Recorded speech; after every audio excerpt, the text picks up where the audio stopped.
एक समय की बात है, एक हरे भरे अंगूर के बगीचे में एक चतुर और धूर्त लोमड़ी रहती थी। अंगूर का बाग अपने रसीले अंगूरों के लिए दूर दूर तक जाना जाता था। वे पके, रसीले और धूप में बहुमूल्य रत्नों की तरह चमक रहे थे। एक धूप वाले दिन लोमड़ी ने अंगूर के बगीचे में टहलने का फैसला किया। जब वह अंगूरों की कतारों के बीच चली गई तो अंगूरों के गुच्छों को बेलों से लटकते हुए देखकर उसकी आंखें खुशी से चमक उठीं। वे सबसे सुंदर अंगूर थे जो उसने कभी देखे थे, और वह उन्हें चखने के प्रलोभन को रोक नहीं सकी। लोमड़ी ने अपनी सारी चपलता और चालाकी का इस्तेमाल करते हुए छलांग लगाकर अंगूरों तक पहुंचने की कोशिश की, लेकिन वे उसकी पकड़ से बाहर थे।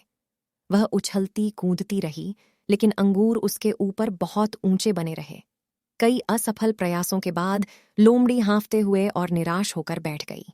उसने अंगूरों की ओर देखा और खुद से कहा, वे अंगूर वैसे भी खट्टे होंगे, मुझे उनकी जरूरत नहीं है। इसके साथ ही वह मुड़ी और अंगूरों में रुचिहीन दिखने की कोशिश करते हुए चली गई। लोमड़ी के घमंड ने उसे यह स्वीकार करने की अनुमति नहीं दी कि वह अंगूरों तक नहीं पहुंच सकती। वह खुद से कहती रही कि उसे वे अंगूर नहीं चाहिए, क्योंकि वे शायद खट्टे थे और उसके प्रयास के लायक नहीं थे। वह अपनी निराशा छुपाने की कोशिश करते हुए चली गई। कहानी का सार। इस कहानी में लोमड़ी उन लोगों का प्रतिनिधित्व करती है जो जब अपनी इच्छाओं को प्राप्त करने में असमर्थ होते हैं तो दिखावा करते हैं कि वे उन्हें कभी नहीं चाहते थे। ये हमें सिखाता है कि अपनी सीमाओं को स्वीकार करने या अपने लक्ष्यों को प्राप्त करने के लिए दृढ़ रहने के बजाय जो हमारे पास नहीं है उसका तिरस्कार करना आसान है।